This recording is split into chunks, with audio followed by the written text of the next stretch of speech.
First and foremost, I'd like to give all honor, praise, and glory to our Heavenly Father, Yahweh, the creator of heaven and earth, seen and unseen, this dimension as well as the spiritual dimension. That's why the Most High should be greatly feared as well as greatly praised.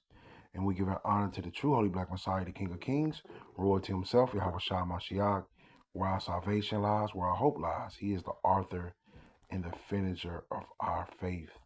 Peace and blessings to the hopeful elect, you so-called African American blacks, Hispanics, and Native American Indians, like Israelite foreigners. They look like those nations where they were scattered. To you I say shalom, and peace and blessings be unto the hopeful elect that's watching and listening and learning. To you I say shalom. Before I go farther in the lesson, this lesson, we must give respect to the five-hour truth out of One West. And the title of the lesson is going to be called understanding the end of the world, because you got a lot of new brothers and sisters coming into this truth, and they want to understand what does the end of the world mean. Well, in order for you to understand that terminology, one must possess the spirit of wisdom to understand the prophecy. Now we know the testimony of our King is the spirit of prophecy. The testimony of the King of Kings is the spirit of prophecy. I'll tell you about that in the book of Revelations.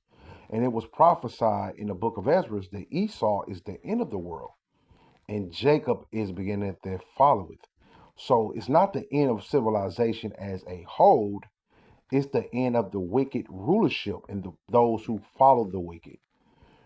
Starting primarily with Esau, Edom, and the wicked of our people who refuse to come out of those Christianity churches and Muslim halls, and those who refuse to hearken to wisdom.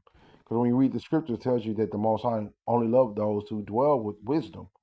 So our people who refuse to hearken unto wisdom, they're going to be falling. They're going to be caught in the crossfire with Esau, Edom. But Esau, Edom is the current wicked rulership. When you read chapter 9, verse Job,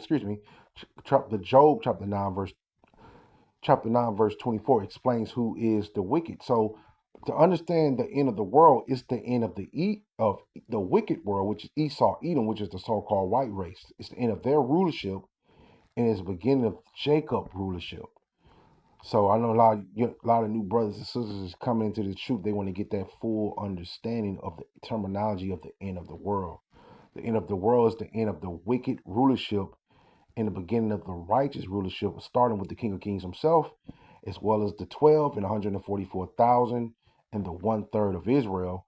And the wicked is going to be put down, and all of the nations are going to be subject to Israel in that order, what I mentioned.